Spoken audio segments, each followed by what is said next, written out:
అంటే ఫ్రెండ్స్ అంటే వాళ్ళ కోసం ఎక్కడికైనా దిగే మనిషి. వచ్చేస్తాడు.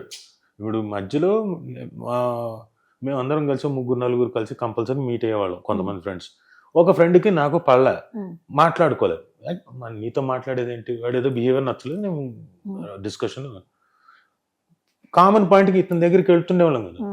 నేను మాట్లాడే ఏంటి నువ్వు మాట్లాడట్లేదు అట్టు మాట్లాడటం ఏంటి, నేను మాట్లాడట్లేదు, మీరు మాట్లాడుకోండి, నాకేం ఇబ్బంది లేదు, వాడు మాట్లాడి నాకు నచ్చలేదు. ఏం చేశాడంటే, ఇదిగో మీ ఇద్దరు కలిసి మాట్లాడుకునేటట్టుగా అయితే నా దగ్గర రండి, లేకపోతే వద్దు, మీరు వెళ్ళిపోండి అన్నాడు. ఓకే అనుకుంటూ బయటకు వచ్చేసాం. బయటకు వచ్చిన తర్వాత మళ్ళీ ఫ్రెండ్స్ కదా మేమందరం, సరే ఆడు నాకు సారీ చెప్పి నేను సర్లే అనుకోని సారీ నేను కూడా మర్చిపోలేని సంఘటనలు అంటే ఉన్నాయి, చాలా ఉంటాయి, చాలా చాలా ఉంటాయి. చాలా ఒకటిగా ఇప్పటికీ కలిసి ఎక్కడైనా బయట ఏదైనా పని ఉంటే అవుటింగ్ అలా వెళ్ళిపోతుంటారా? లేదు, అలా అలా వెళ్ళేది. కానీ కొంచెం ఆయన కొంచెం బాగా చిన్న పిల్లడు మనస్తత్వం కదా. చాలా అంటే ఇప్పుడు హరికృష్ణ గారు ఎలాగైతే ఉంటారో చాలా ఫ్రెండ్లీగా, సేమ్ వాళ్ళ నాన్నగారు లాగే చిన్న పిల్లాడి మనస్తత్వం.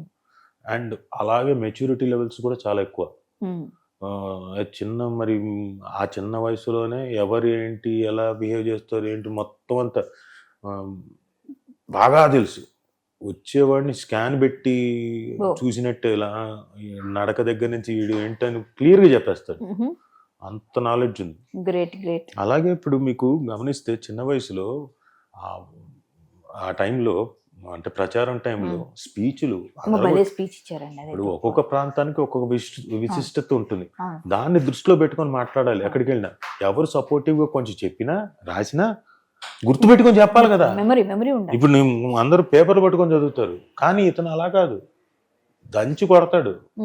ఒకసారి చూస్తే అట్లా అగ్రహి ఆయన, అది తిరుగులేదు. ఎందుకంటే డైలాగ్స్ చెప్పే విధానం అంటే తాతగారి ఇది బాగా ఉందండి, బాగా అసలు మనం చూస్తే కూడా అన్ని విధాలుగా నాకెందుకో ఫ్యూచర్ ఉంది ఆయన పెద్ద, మళ్ళీ ఏమనిపిస్తుంది అట్లా అవ్వాలనే కోరుకోవాలి. ఎందుకంటే అంతే కదా, ఆయన బాగుంటే చక్కగా.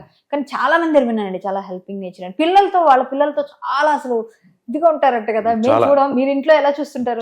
చాలా సరదాగా ఉంటాడు. ఆ పిల్లలు అంటే ప్రాణం అసలు, మగ పిల్లలు ఇద్దరు భలే ఉంటారు, వాళ్ళు కూడా ముద్దు ముద్దుగా. చాలా పోలండి మొత్తానికి మీ ఫ్రెండ్షిప్ ఇలాగే ఉండాలి, మీ బ్యాచ్ అంతా కూడా అలాగే కలిసి ఉండాలి.